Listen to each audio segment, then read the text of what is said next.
As the pressure grows on the government to become ever more severe and implement the so-called Plan B to deal with COVID this winter in October, well, now it's emerged that the threat on our freedoms and civil liberties are even more severe than first thought.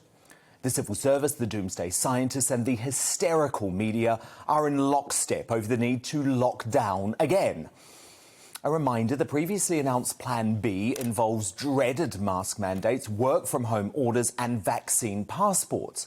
But now, today, the Daily Telegraph has revealed Cabinet Office officials are working on new proposals that they've dubbed Plan C, which would see household mixing banned. Seriously, how are we here again? And why the hell does it seem the establishment want COVID restrictions to be a part of life forevermore? As the Prime Minister said today himself, 90% of British adults have COVID antibodies.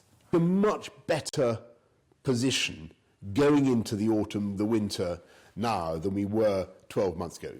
Incomparably better because of the huge level of protection that we got from the vaccines. 90% of the adult population has antibodies right now. Indeed, Boris, but I'm concerned.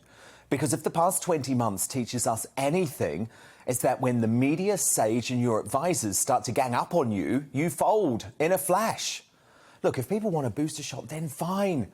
Go right ahead. I encourage that. But the idea that our freedoms are yet again being traded away by the government makes me ill. And that's exactly what we got from the Health Secretary yesterday.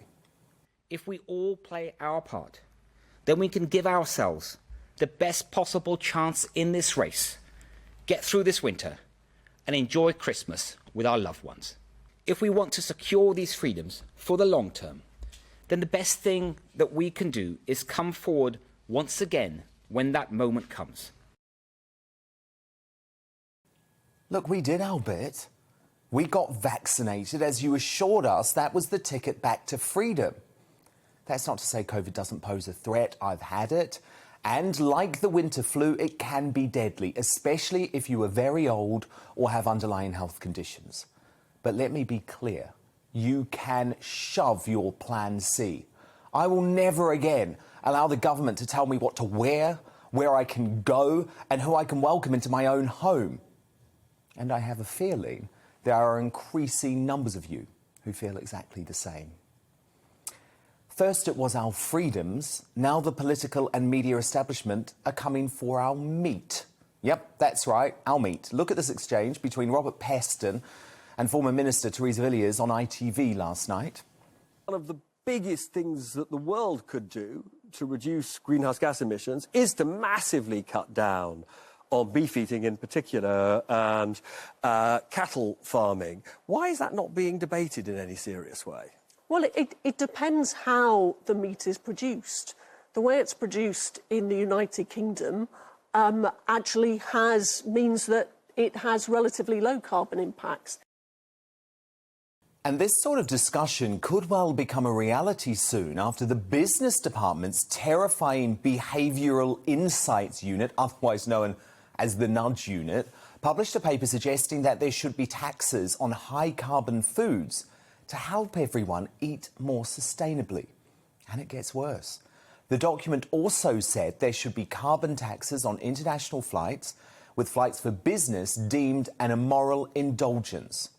Now, a government spokesperson did respond to the publication of that report, saying this was an academic research paper, not government policy.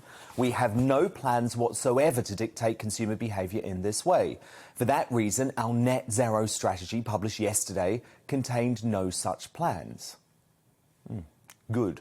Stay away from our meat. Shelve these plans. I spoke earlier in the week of how shameful it was that a Roman Catholic priest was refused the chance to offer a dying Sir David Amess the last rites. Priests, remember, were even allowed into Parkland Hospital in Dallas, Texas on November the 22nd, 1963 to provide the important sacrament to JFK after his assassination. And as Father Jeffrey Woolnough, who was turned away in Essex, said, "I always use the analogy of priests working on the battlefields in the world wars. They were anointing the men as they were dying. We need to be a bit more brave. I think have more courage, because that's what we're here for.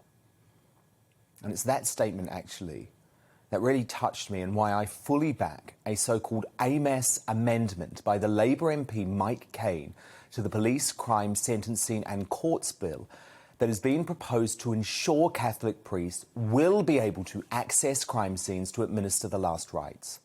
Just like Southend becoming a city, it would be another important part of the legacy of Sir David Ames. Welcome to the GB News YouTube channel. You can watch us live 24 hours a day, catch up on your favourite shows and join in the conversation in the comments below.